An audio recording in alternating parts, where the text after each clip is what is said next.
Good morning. Good morning. Welcome to this Monday morning with Moloy.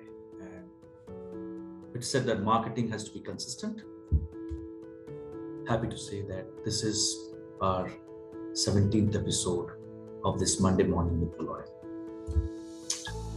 So, wanted to speak something very different, but I changed the topic on Saturday. And the reason for changing this topic on Saturday was I was in Calcutta over the past 3 days, Friday, Saturday, Sunday, with coaching clients.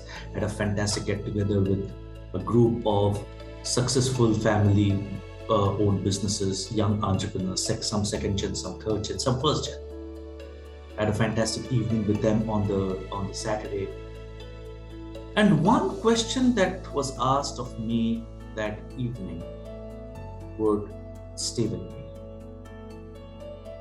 And the question that was asked of me is that, Moloy, you have been speaking about how to grow businesses, how to take businesses forward. What about failure? How do we as entrepreneurs address this entire concept of failure? And that put me to thinking that how can we help people also not to fail? Because there will be failures in life. Life is not about a straight growth curve. There will be failures. How do we address those situations by which we reduce the probability of failure? And if failure comes, which it will, then how do we handle that failure? So statistically, about 66% of new businesses survive 2 years or more. And about 50% of the businesses survive for 4 years. And just about 40% of businesses that come up survive 6 years or more. Now, there are two different contexts of failure. One is that business going totally down under, and no pun intended, it's nothing to do with Australia. A business going totally shutting off, or a business which continues but is not scaling up, sales not expanding, profits not coming in. And like a lot of businesses that I spoke to on the Friday, Saturday, Sunday, many of them had one concern, that they don't get to see cash. So that's also a type of failure. And how do we now look at some things which helps us reduce that failure? So today I'm going to talk about 10 things why businesses close their doors, or why businesses are unable to scale up, or why businesses don't leave behind that legacy, or why businesses have a cash challenge or a profit challenge. And the first things first is markets change. The external environment is changing at a very rapid pace. Newer competitors are coming in, newer technologies are coming in, newer products, services are coming in, and a failure to understand our market is probably the first or the primary reason, the foremost reason why businesses fail.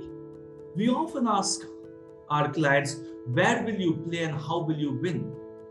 It is important to constantly review the competitive market space and the customer buying habits. Answering questions, who is your customer? How much are they willing to spend? Is a huge step that we need to constantly look around. And hence, marketing intelligence, which is unfortunately missing in a lot of small and medium businesses, are things that you should be constantly focusing upon. Every business should be on the lookout for market intelligence. Second, if you're opening a business out of passion, and passion is great, ladies and gentlemen, but like last time when we were talking in terms of evaluating opportunities, opening a business in an industry that isn't profitable just to fulfill my passion and ego is not a great idea. Sometimes even the best ideas can't be turned into high profit businesses because they may not have that economies of scale. They may not have enough market reach. And even if there is a market reach, as a young entrepreneur, as a small business, you may struggle to reach that entire market because the cost of doing business will be very high. We saw what happened in the late 90s in the dot-com bust. Everyone went into that bandwagon effect. And today, unfortunately, a lot of similar things are happening. But you need to understand that opening a business is not only important. Opening a business which is commercial, sustainable, profitable is what we should be looking at. Third, communication. You may have the best product or service, ladies and gentlemen, but if you can't sell, you can't sell. I've seen so many businesses having great products, but they don't have enough sales and marketing effort. And again, like we have spoken in the past, and anybody of you who would want to review the past sessions, please look into the Facebook page, or if you're struggling, let me know.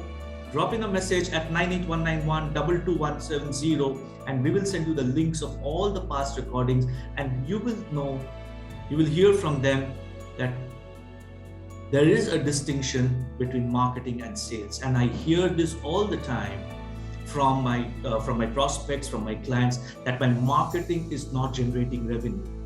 You may have the great marketing, but no sales, the marketing will never generate revenue. You may have a great sales team, but no marketing, you will not generate revenue. So ask yourself, what is your value proposition? Start with the question why. What is that value that I'm providing to my customer?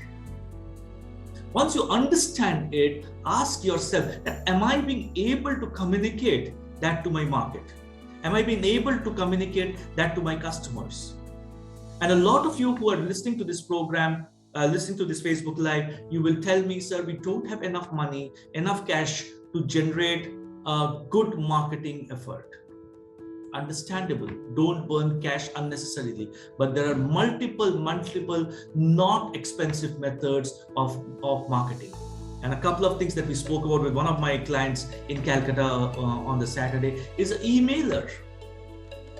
Designing a basic emailer, creating a mailing list, using one of the mailing tools 4 times in a month doesn't cost more than 2,000 rupees or 4,000 rupees for that matter, if you add up all. And take that and remarket through your existing connects, prospects, lost leads, past customers. Gives you a humongous amount of communication that can go out in the market without spending more than 5,000 rupees a month. And if you're in a business and if you can't spend 5,000 rupees in marketing in a month, is something seriously wrong. The fourth element, inadequate financing. Businesses need cash flow. And you need cash to ensure that the business goes on. The challenge is many of our businesses are not looking at creating a business plan and looking at fund infusion. Fund infusion is important. Fund infusion either through debt or through equity is important. Cash is king, and many quickly that for borrowing money can be difficult. But we need to figure out a way that from where is the investment going to come in. If you are not able to sustain your business, or if you're not able to infuse cash in the business to make it sustainable over the next 1,000 days, please don't start that business. Because the first 1,000 days is important. And we should not be looking at that first 1,000 days to generate profit, which I can take home. So whatever profit I make, I need to plow that back into the system. Also, I need to look at how, if I want to scale up, there should be methods of fund infusion. Inadequate financing can take you very down very quickly. The fifth, reactive, which is linked to understanding our customer. We tend to be very reactive without being proactive. We are not the driver of the product. If we are not the driver of the change, then you will always be playing catch on. So staying innovative, we need to innovate innovations have to happen, minor changes have to happen, and you need to be aware that the business is competitive and you need to be one up over your competitors. Sixth, over-dependence on a few customers. If your biggest customer today walked out of your door and never returned, would your organization be okay? If the answer to that is no, you need to look at diversifying your customer base. You need to look at market mapping. You need to look at opportunities where you can go and sell. You need to go and ask this question: who are all those players who can buy from me? Sometimes businesses get stuck with a few good customers, and when some of the customers mature, because customers also can die, customers can also mature, and customers can also move away to somebody else. So move away from that over-dependence from a few customers. Which takes us to that customer strategy. What is my customer strategy? How many times have we gone out and created an USP for our customer? How do we ensure that we have a dedicated customer strategy, customer mapping? Who are my A, B, C, D classifications? What is the kind of connects that I need to have with A? What's the relationship that I need to build with A? How do I ensure that my B moves to A? At what point in time am I communicating with my customer, or am I communicating with my customer only when there is a need? That consistent communication with the customer, building relationship is not our forte. As an Indian community, we are not great at building relationships. Unfortunately, we are very transactional. But we need to build those relationships. Look at a business from a long term. If you have built a business, your business is for perpetuity. Your business is no longer for your lifespan. And many businesses who are perpetual businesses have worked on building customer relationships. Number 8, not knowing when to say no. Now, this is the absolute opposite of what we just spoke about customer strategy. To serve your customer well, you need to focus on quality, delivery, follow-through, follow-up. But if you're going to go overboard in any one of them just to satisfy a customer, and this typically happens when we have a few select customers and we have not diversified our customer base, we can't say no. And we can't say no, it quickly starts draining our cash. And while we may be doing a simple, good profit top line, we may be doing something which is contributing to our revenues, which relatively easily, because you're dependent on a few customers, this actually reduces your overall profitability. Sometimes it is okay to say no to businesses, to customers, so that you can focus on growing the business. There are also situations when this customer strategy diversification happens, we tend to go and cater to everybody out there. And when you're trying to cater to everybody out there, your energies get diversified too much. So don't run yourself too thin. So there's a fine line between dependence on a few customers and on diversifying too quickly and too thin. Maintain that balance. 9, poor management. Most business owners start a business because they are the technopreneur. They know the technology and they want to become an entrepreneur. But this technopreneur can take us only to a certain level and no further. So ladies and gentlemen, if you're looking at a business, look at who is your second line of team. They may not be second line today. They may be third line. That's okay. But there has to be a team who is with you in fulfilling your vision and mission. So the number of activities like the planning, the organizing, the controlling, the directing, the communicating, these are very simple words, but these are cardinal rules of business. Number 10, no planning. And this we have spoken about multiple times, that we don't have a business plan. I don't know what my destination is. I don't know where I want to go 3 years from now. 5 years is too long. In today's fast-changing world, 5 years is too long, but 1 year is too short. So there has to be a plan of going 3 years. So my destination for the 3 years should be there, which will help me plan backwards. As the saying goes, planning to fail is failing to plan. If you don't know where you're going, you will never ever get there. Running an organization is not an easy task. Being aware of the downfalls in business can help you proactively avoid them. It's a constant challenge. But failure, ladies and gentlemen, doesn't care about our limitations. Sometimes it's all about that mindset. I was set up to fail. Failure doesn't care. I couldn't hire more staff because I didn't have more money. Sorry, doesn't work that way. I wasn't in a position to grow. Absolutely wrong statement. Because the market will continuously give you opportunities. Failure is that parent that maybe you wish you had been more caring during the childhood. But like it or not, as you grow older, you realize why they did what they did to you. So there will be failure. Limitations or no, failure will keep on knocking on our doorstep, ready to impart a painful life lesson. But these are the life lessons that enhance our growth. Failure doesn't care about your grand vision for the future.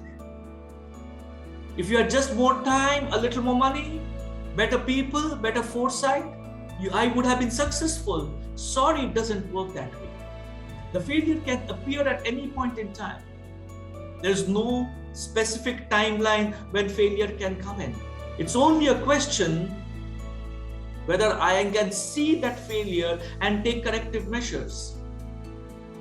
But if failure comes in, take that it could have been great sentiment, lock it in that safe, throw that safe into a fresh pool of cement. No good will ever come to an entrepreneur who welcomes self-pity. We will all fail, but what cannot happen to us is have that self-pity. Yes, we will struggle. We'll struggle to digest that failure. Whether it's a relationship failure or cash failure or business failure, it hurts. Take a day, take a week, but move on. Move on and ask this question of yourself, what's next? In this murky, truly glorious failure, it's difficult to consider that you're growing, but you're truly growing.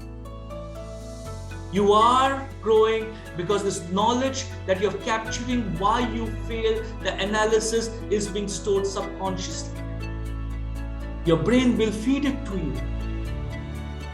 Maybe not tomorrow, but maybe sometime next week, next month, next year, but it is there. Failing is okay. Even after doing all those steps, businesses fail, but failing is okay. Failure is a fact of life.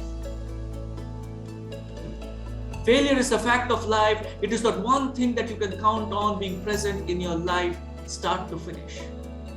That's okay. In the midst of those failing feelings, remind yourself that you will not be feeling this bad 1 year from now. Believe me this. I have failed multiple times. I've been asked to resign from organizations because of multiple challenges, may not be mine. When I started my business, I failed. I constantly failed, and I keep on failing even now. But when I failed 2 years back, the feeling today is not so bad. But what it taught me is filling me with gratitude on how everything worked out better than how I could have imagined. I had no clue when I took up this business coaching in end 18, early 19, that today Beyond Red Ocean Consulting will be where it is today. But this is in spite of all the failures that we have gone through. And that failure has taught me and my team and the others who are around me that what are the things that work and what are the things that don't work. The only thing that we can do today is reduce the probability of failure by looking at those 10 steps. Because if you don't look at those 10 steps, the probability for failure will be much higher. If you don't have those 10 steps in your business today, take it on from today and say 25th of April, I will design those 10 steps. It will not happen tomorrow, it will not happen day after, but give yourself 1 quarter and say, this is how I will reduce my probability for failure. Ladies and gentlemen, failure is beautiful. Like I keep on telling that for a salesperson, the most important word that he should fall in love with is the word no. The more no you get, the more you're energized to go out and make that next sale. Because that's life. Thank you so much, ladies and gentlemen. This is the first month of this financial year. And the reason we are doing these sessions now is to ensure that none of us fail. None of us fail as on 31st March 2023. Thank you so much once again for constantly being with us. Wherever I can add value in your business, in your journey, you just have to reach out to us. We are 100% dedicated to touching the business lives and businesses of 500 entrepreneurs this calendar year.